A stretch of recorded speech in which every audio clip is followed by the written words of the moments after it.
This video is brought to you by none other than Hire Heroes, you guys. Hire Heroes is your one-stop shop when it comes to virtual staffing and making sure that you have qualified talent with your business. One thing that I love about Hire Heroes, you guys, is they've actually gone through the process already of vetting and making sure that your staff member is well trained to best fit your needs. Whether you need help with social media work, posting things on your accounts, responding to people that send messages to your social media accounts, whether you need help with data entry or a multitude of other things that they're qualified to do, Hire Heroes has got you covered.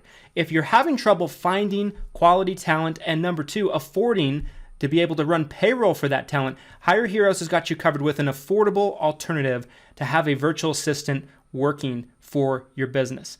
There's a link down in the description of this video to where you can learn more about getting your own VA through Hire Heroes. I certainly recommend it. They're what we use in our business for all of our virtual assistant needs, and you will want to make sure that you check them out today.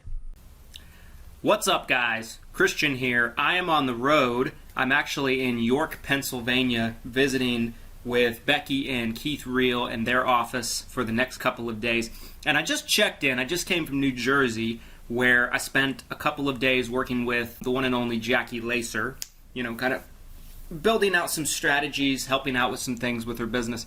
And, today I got a rental car when I've landed here.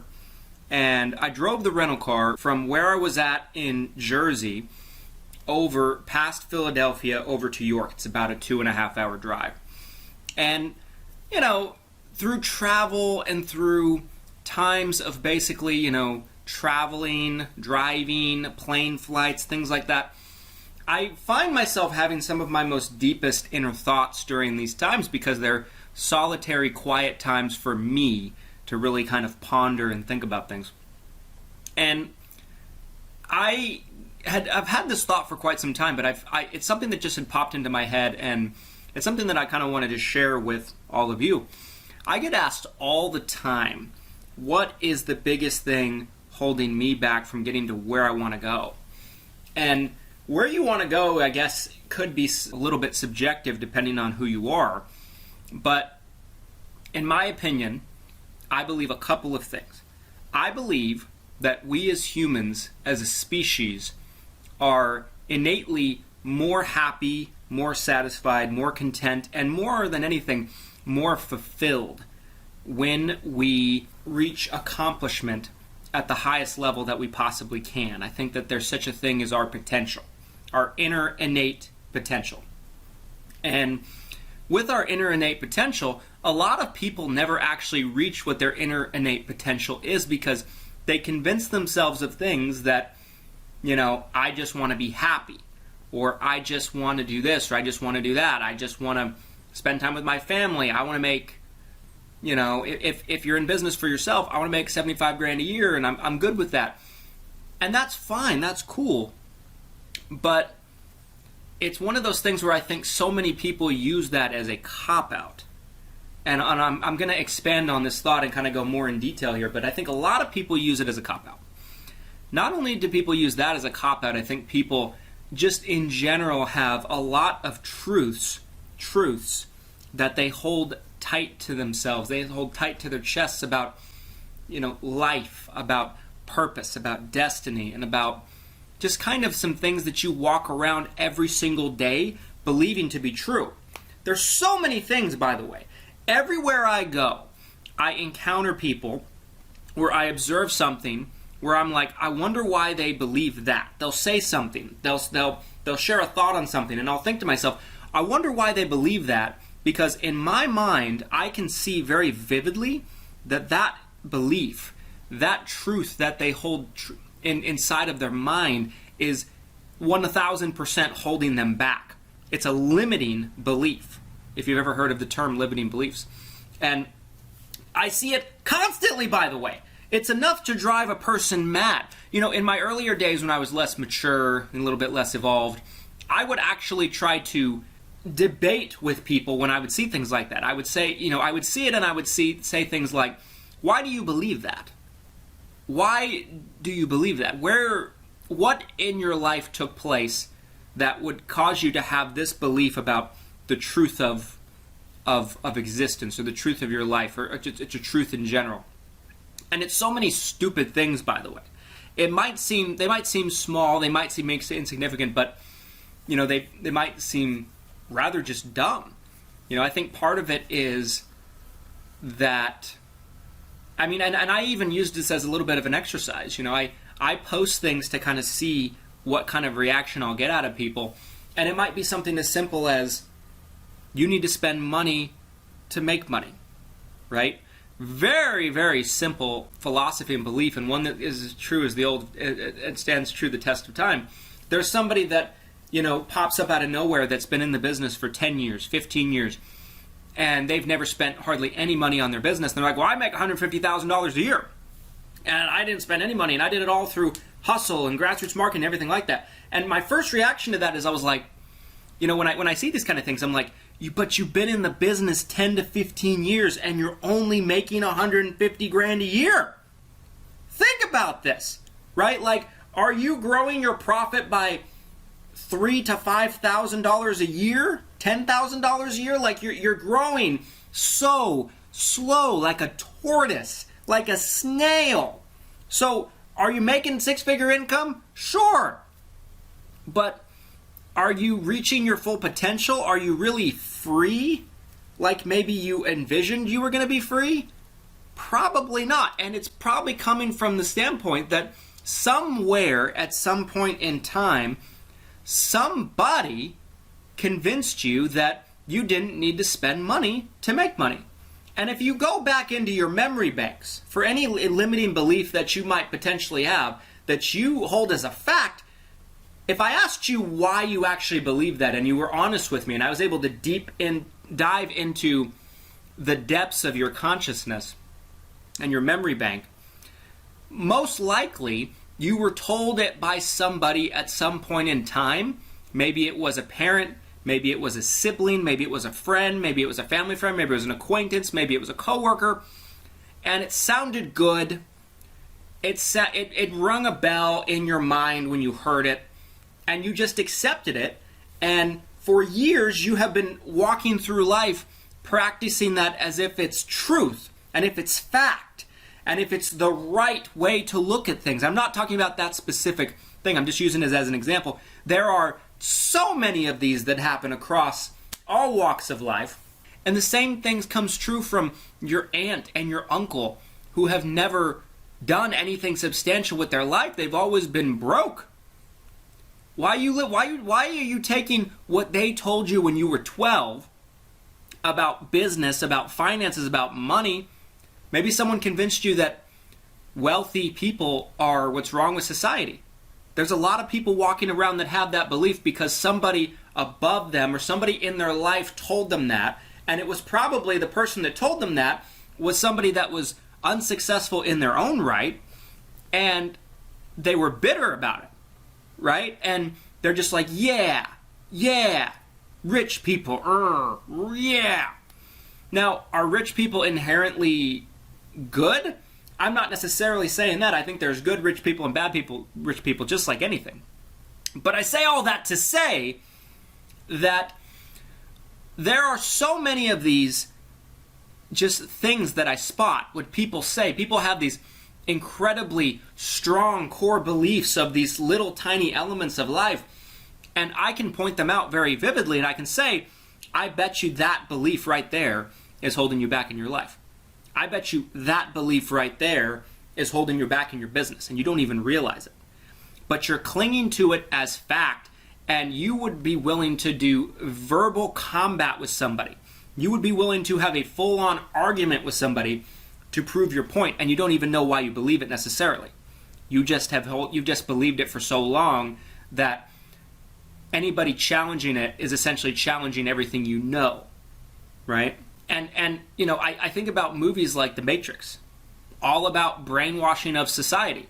There's a line from The Matrix that Morpheus says, and that line from The Matrix is more or less, I'm probably going to butcher the words of it, but people that are so ingratiated in the machine will die trying to protect their conceived notion of reality, right? And I feel like that's the way it is in real life. So as I was saying, when I was younger, I would get into these kind of verbal combats and confrontations with people trying to argue my point. And I quickly learned that you cannot fight against the world, right? You cannot change everyone's mind. You can't save everyone necessarily. The best way that I can save everyone is by putting out very high level information that you're not hearing from your school teachers, that you're not hearing from your neighbor, your parents, your brother, your sister, your acquaintances, because you're not hearing it from them because they don't know, right? They don't know. They're just telling you what they've been taught by other people that don't have what they wanted. And it's this never-ending cycle. And you look around at society as well. There's so many things in society that they try to teach people. Like saving money is good. There's nothing good about saving money in today's economy.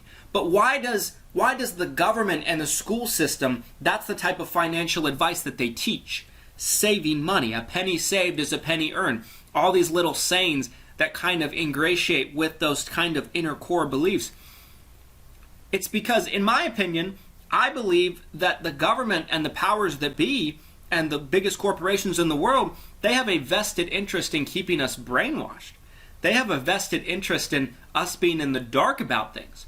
Because what do governments really want? I don't care if it's Democrats, I don't care if it's Republicans. All of them want to have control at the end of the day. They've just kind of convinced us all that, your team Democrat, your team Republican, and the little people, the citizens, fight against each other for that belief. But at the top, these guys are friendly with each other. The Republicans and the Democrats, they're, ha ha ha ha ha, hug hug, kiss kiss, so good to see you. It's one of those things where I believe that society in general has a vested interest in kind of keeping us in the dark about a lot of things. I believe that really at the very top of the ladder, what a lot of people really believe in government, in our society, is that an uninformed population is easier to control and easier to manipulate. So the best thing you can do for yourself is be an open-minded thinker and be all right with questioning things about why you believe things. I've been doing this a lot the last 2 or 3 years in my life and in my business. There have been plenty of things that I have found myself saying to others. Something that I intrinsically believe. Something that is in my core. Something that I would die on a hill over.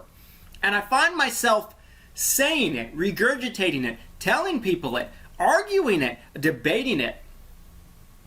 And then I come back later upon reflection and I find myself thinking, why do I believe that again? And I start to go into my memory banks and I finally get to a memory of maybe like a kid telling me that when I was in 6th grade. Maybe I was in 6th grade and there was a kid in my class that said something like that and it just stuck and I just always took that as fact. Well, why on earth should I base my entire existence off of something some kid told me? Or something, one of my grandparents told me or something like that. And it's not that, your loved ones and your parents and your grandparents don't have wisdom to pass along to you. But you have to understand that if you are trying to grow in a certain area, the people that are going to provide you with the most practical information and knowledge are the people that are already achieving in the area that you want to be successful in. So if you want to be successful in business, the best advice you're going to get is from people that have already done what you want to do in business. Everybody has an opinion on everything in 2023, whether they have a right to or not. That's kind of what the digital and the social media age has kind of provided to us. Everybody has a platform. Everybody has a voice to say pretty much anything that they want. But at the same time, they have never built a business. They've never grown a business successfully. So they're not going to know. It's not right to expect them to know.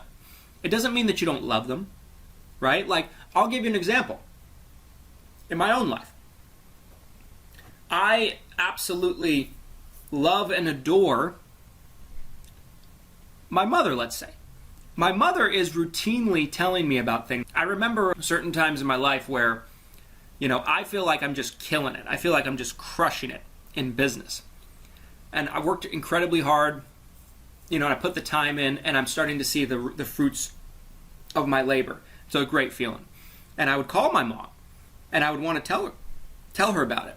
And some things I would hear her say is, well, money isn't everything. I hope you go back to church. I hope you start going to church again. And it's almost like there's a concern that I'm doing well. And that's because my mom was brought up with the belief, and she will probably have this belief forever. It's not going to change. But my mom came up with the belief, it's how she was raised, that, money isn't everything. And, I've heard my mom say on multiple occasions throughout my life that incredibly wealthy people are probably not very happy. I remember reading a book that somebody wrote recently, and I was telling her about this book I was reading, and I was like, the author, is worth $200 million, something like that. And the first thing that would come out of her mouth is, but are they happy? And my mom never learned that happiness has absolutely nothing to do with how much money somebody has. Money doesn't make you happy or unhappy. Not whatsoever. Money does not buy happiness, and that's absolutely true. What money does is money amplifies who you really are and how you're really feeling. If you are a drug addict, you will be a more dangerous and more well-supplied drug addict with money. It will amplify the negative habit. If you are an angry person, you will become angrier with money. If you are a happy person, you will become happier with money. Money is an amplifier of how you're truly feeling and who you really are on the inside.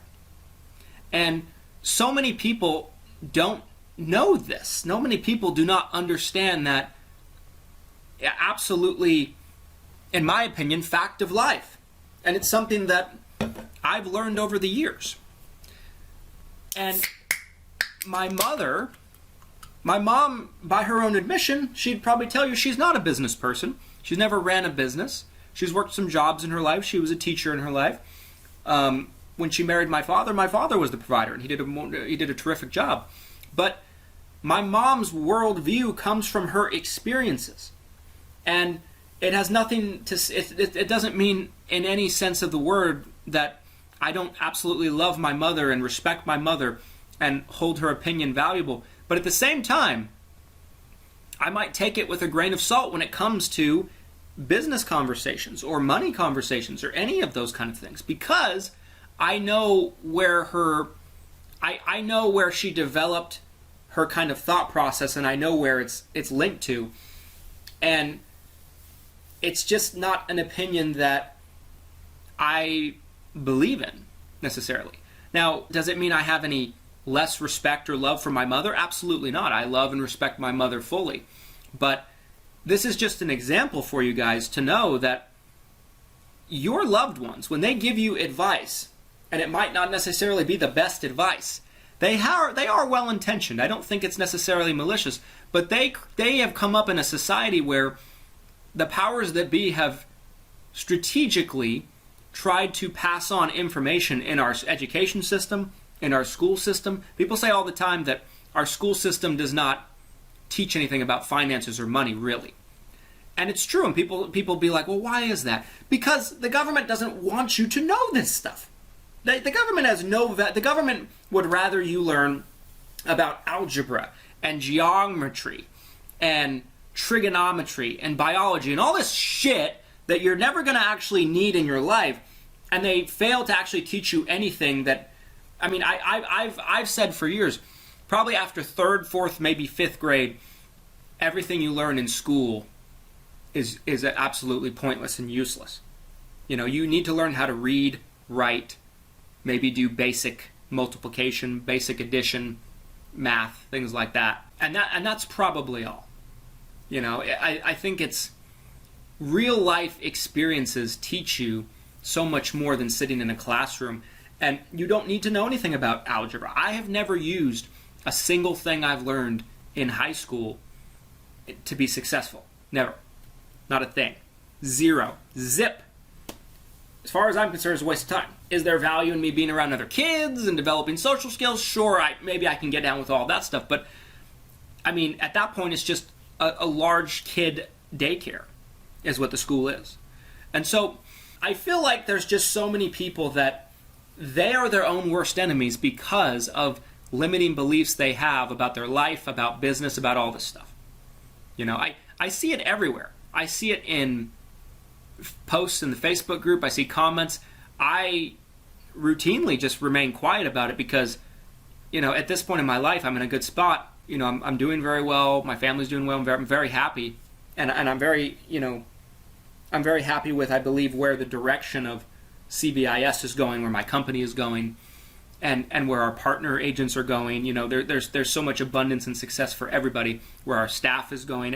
There's so much opportunity, and everyone's going to be able to benefit from it. But I don't feel like arguing with everybody about every little thing that they say. There's just no value in it for me. For me to change the way somebody thinks doesn't do all that much for me if I'm having to fight and claw to get them to see it. If someone comes to me and they want my opinion on something and they want me to help them see a perspective, that's a different thing than me forcing my beliefs onto them. I'm not that type of person, and I don't want to be. Quite frankly, I don't want to be arguing with people all the time. It doesn't interest me per se. But I still observe, and I see it everywhere.